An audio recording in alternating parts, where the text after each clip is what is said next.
Gurr Magat, and thank you very much for the opportunity to raise this important issue, which has been raised indeed by the RTE Investigations Unit this week in relation to the provision of disabled persons grants and housing adaptation grants throughout this country.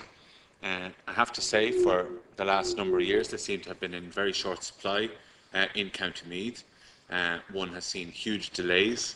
I've seen people lying in beds who cannot leave their homes because essential works can't be done to their houses. And then we see the RTE Investigations Unit. I'm going to move the microphone actually because there's something odd going on there. We see from the RTE Investigations Unit that Meath, in fact, receives the lowest amount of disabled person grants per head of population. Meath receives €3.11 per head of population, compared to Mayo, which receives €17.05, and Limerick, the home of the Minister at the time, €16.79 per head of population. And compare it to a county with a similar, in fact, a lower age profile, Kildare. Kildare receives €8.65 per head of population. That's more than double and nearly treble what Meath receives. But what's happening at the moment is that people are housebound. People are kept at home. They maybe can't go upstairs. They can't use a bathroom properly. They can't go to shower themselves because they can't step over a bath. That's the practical difficulties that people are facing in County Meath at the moment as a result of this starvation of funding. Now, I want to know if the Minister can explain why Meath is getting such low funding. Is it the government's fault? The government has said, no, we're not giving you enough. Has the local authority a role to play? Should they be giving more matching funding? I'd like to know this so that we can go back and make the case to them. But the bottom line is, while we speak, elderly and disabled people are prevented from being fully mobile in their homes and from fully being able to live properly because they simply can't move because these grants aren't available. There's a severe shortage of them. One house that I know of, a man has laid in bed for quite some time due to his illness, and there was to be adaptation works to make it possible for his family to bring him out of the house with relative ease. That is going on for at least a year, if not longer, and works have started recently. I know of another case where somebody was faced with serious delays who had just had a double amputation on her legs, and it took a long time. That was considered, in fairness, by the council to be a very serious case. But it is that level of seriousness now that qualifies you for an adaptation grant. And that's where we've come to because of the starvation of funding. So I'd like answers from the Minister. I think the people of Meath would. And if the Minister is going to blame the local authority, then yes, we'll go and tell the local authority they need to put more matching funding. Thank you, Cathaoirleach, and I wish to thank Senator Byrne for this commencement matter. And I'm happy to clarify the matter for him. Senator, Exchequer funding of over €37 million was provided in 2014 for the housing adaptation grants for older people and people with a disability. This was in turn combined with a contribution of an additional 20% by individual local authorities to give an overall spend of €46.3 million. I am pleased to confirm that at national level, in 2015, the amount will increase by some 10% to give a combined spend of €50.5 million for the scheme. Individual allocations to local authorities will be made shortly. Allocations in 2014 were made on both the basis of the level of the grant activity by local authorities in 2013 and taking account of population statistics with a weighting applied in respect of the numbers of persons aged over 65 years.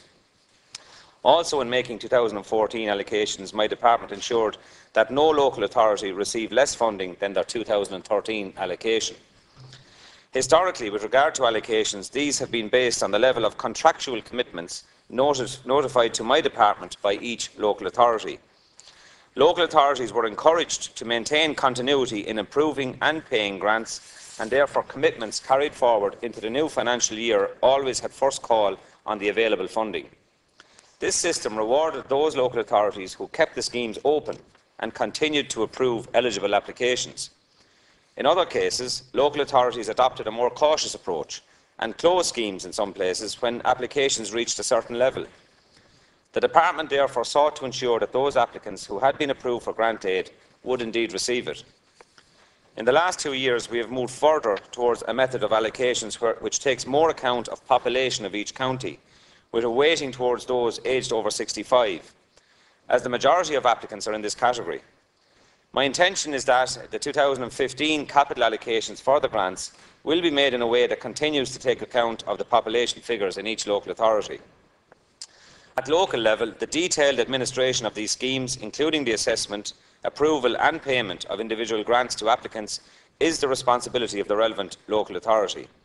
However, I would point out that between the Exchequer contribution and their own funding, the amount available to Meath County Council in 2014 under this scheme was 73% higher than in 2013, and I anticipate a further increase in the full amount of funding for this year. Thank you, Cathaoirleach. Question, Senator. See, the Minister makes a case that the age profile is relevant, and yes, of course it's important. But the one constant thing in the figures that RTE have released is that if you have a minister in your area, no matter what your age is, no matter what level of disabilities are in the area, you're going to do well out of this scheme. That's the one constant. So the home of the Taoiseach is number 1, the home of the Minister for the Environment, Housing at the time is number 2, Cork City number 4. No surprises that the Minister Phil Hogan's Kilkenny is at number 5, and Carlow follows close behind, and Carlow has a relatively young age profile, while counties like Meath, bottom of the list, Sligo with a very high age profile, but no senior minister or no political influence is down near the bottom of the list as well. Now, I have to say, I'm interested to hear what the Minister says about. He seems to be saying that counties that adopted the more cautious approach and closed schemes and applications reach a certain level seem to be doing badly out of the funding. That certainly happened in Meath for a long time. There was a closing date, there was an opening date, and you had to have your application in between those. Has Meath lost out because of the way that was operated in the past? I suppose that's the specific question I have. And what can be done now that, as I understand it, Meath have changed that approach? What can be now done to bring them up? Is that your responsibility, or is it the Council's responsibility? Or how are we going to change this? Because disabled people, elderly people badly need this funding, badly need these adaptations done to their houses. Question. Tara. Thank you, Cathaoirleach. I think I have outlined in detail to the Senator the manner in which the grant allocations have been made, and I think we do need to acknowledge those local authorities that have been more proactive and have kept the schemes open, and in fact they have been rewarded, and that's there to be seen. Some local authorities in fact closed the schemes, and the local authority, essentially as the housing authority, is ultimately the responsible authority in how they administer the scheme. However, having said that, the department and indeed myself, we are conscious that where we should prioritise, obviously where the age demographic is older, so where there's over 65s are of a higher percentage in a local authority, well then there should be an adequate weighting in the grant allocations towards that. And also where the population is larger, and it is larger in Meath and many other counties, we are now saying that we should weight it towards that as well. But there were commitments already made, Senator, to people that were in the grant scheme, including in Meath and including many local authorities, that we had to see it through once approvals were made. So allocations were made on that basis, and as I said, I'm happy to report here today that in Meath County Council the scheme was 73% higher in 2014 than it was in 2013, and I expect it to be higher again in the coming year. So that is the situation.